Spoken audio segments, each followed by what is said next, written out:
à partir de maintenant, dans la joie et la bonne humeur, avec La Tour Sombre, tome 1, Le Pistolero de Stephen King. Je crois avoir déjà dit que j'aimais Stephen King. Ce livre, on me l'a offert, il me semble, à l'adolescence, pour un anniversaire. C'était il y a longtemps. J'en ai plein avec Stephen King à l'adolescence. Bref, toujours voilà. A pas compris. Alors j'ai bien saisi au bout d'un moment l'histoire et tout le bazar, hein, mais pourquoi? Je ne sais pas. Nous avons donc l'histoire de Roland, le pistolero, qui est donc le dernier des pistoleros, et qui poursuit un sorcier à travers le désert et tout ça. Et ça, c'est l'histoire de base. Apparemment, il veut le trouver pour savoir où se trouve une tour sombre, et d'après le résumé, cette tour sombre serait capable de lui révéler son destin, ou je sais pas quoi, le but de sa vie. Alors déjà de base, je me suis dit pourquoi pas. Ça fait un peu western spaghetti quand même, pistolero dans les plaines, un truc comme ça. Et ben, si t'aimes les western spaghetti, bah tu lis pas ce bouquin. Le pistolero, comment lire euh, Ce personnage, euh, je ne l'ai pas aimé du tout. J'ai mon chat qui ouvre la porte. Je ne l'ai pas aimé du tout.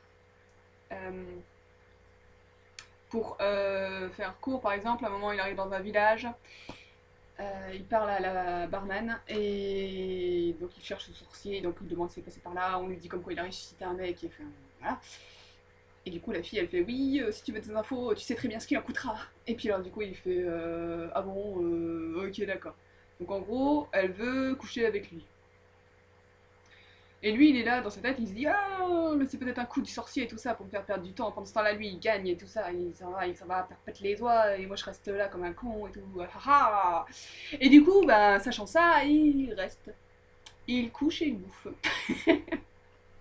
Pendant des jours, elle lui fait des bons petits plats et voilà. Donc elle est heureuse qu'il reste, tu vois, toi, je comprends pas la psychologie des personnages en fait. Elle a rencontré 5 secondes avant. Et du coup, voilà, il couche et il bouffe. Et il dit comme quoi son travail dans ce village n'est pas terminé.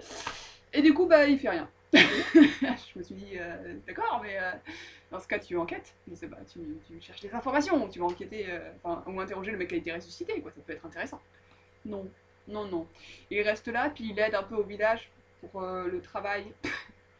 Parce que, parce que des fois, il y a un monsieur, il a besoin de l'aide et il vient aider. Du coup, voilà.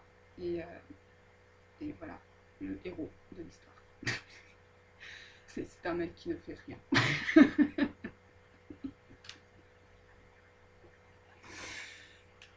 Euh, Ça a été très long à lire du coup parce que je n'ai pas supporté le héros en fait. C'est dommage parce que il y avait de l'idée, mélanger western spaghetti avec le sorcier, ça m'a fait un peu penser au livre sans nom, mais en 10 puissance moins bien quoi. Alors, il y a quelques flashbacks au fur et à mesure que le bouquin avance, on apprend un peu plus sur l'histoire du pistolero. Apparemment, il vient d'une école de pistolero. C'est une formation, quoi, pistolero. Et voilà, voilà, voilà. Et en fait, tout le long du bouquin, il sait ce que fait le sorcier. Et à un moment, dès qu'il rencontre un gars, il fait ah, mais ça, c'est à cause du sorcier, en fait, qu'il dit ça, et c'est pour me retarder. Et il fait rien. Il se laisse être retardé. Il fait oui, je vais rencontrer ce personnage, et à ce moment-là, je vais mourir, et machin, machin, machin. Et il fait rien. Et au bout d'un moment, il rencontre le sorcier quand même. Et il fait rien. C'est l'histoire d'un mec qui ne fait strictement rien. Il sait tout et il fait rien. Alors toi, t'es ok, très bien. Si tu veux. Il y a juste un passage qui m'a bien plu, c'est que quand t'es. La formation de pistolero, en fait, arrivé à, je crois, 18 ans, un truc comme ça, tu combats un peu celui qui t'a formé, mais un coup de là dans la gueule, hein, c'est pas une école de petits sorciers. Tu le combats et en fait, celui qui perd, enfin, si le maître perd, eh ben, tu deviens pistolero, et si toi tu perds, en fait, tu es exilé pour toujours, et tu ne deviendras jamais pistolero, tu es à moins que rien ne soumette. Et donc tu sais qu'il va gagner puisqu'il est pistolero apparemment au début de l'histoire, même si tu comprends pas trop le principe puisqu'il ne fait rien. Le combat avec son maître est super bien. Il est super cool. Ça dure 5 pages. Après, il fait rire. Il y a aussi un passage intéressant, c'est qu'il rencontre un gamin.